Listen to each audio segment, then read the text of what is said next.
દાડો ભંભરકોડા મેરડી માતા બેઠી હતી અને ભંભરકોડે કલેક્ટર ની બદલી થઈ એટલે કલેક્ટરે ચોકન દારૂ બોકડા ચડતા એટલે કલેક્ટર ભણેલા ગણેલા માનતા નતા કે આ બધું દારૂ ને બોકડા બધું શું છે, બી પ્રોફેશનલ, આવું બધું ના હોવું જોઈએ. આ 21મી સદીમાં બધા ભણેલા ગણેલા છો અને આવું બધું તમે માનો છો? આ બધા કલેક્ટર તો લુંદો નાખીને બહાર નીકળે મારી મઠના એટલે જમણા પગના અંગૂઠે ઠેહાઈ અને 3.5 દાડા ડોક્ટરે એવું કીધું કે સાહેબ કેન્સર છે, સેવા કરો ઘેર જઈ.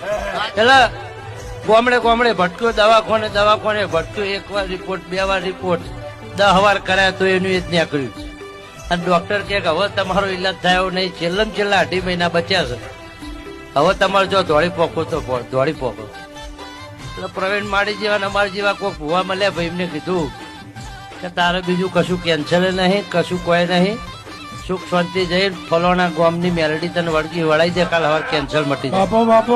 એટલે હવારે હવા પણ દાડો ઉગ્યો, ભમર ઘોડા જઈને નમી પડ્યો કે મને ખબર પડતી નથી કે શું કહેવાય, માતા શું કહેવાય, દેવ શું કહેવાય. અમે તો ઈષ્ટદેવને પૂજીએ છીએ એટલે કીધું નથી એવું બધું કઈ. એટલે મેરડીના ભુવાએ કીધું કે જા હું અહીંથી મઠના બહાર ને કર અને કેન્સરનો રિપોર્ટ કરાય.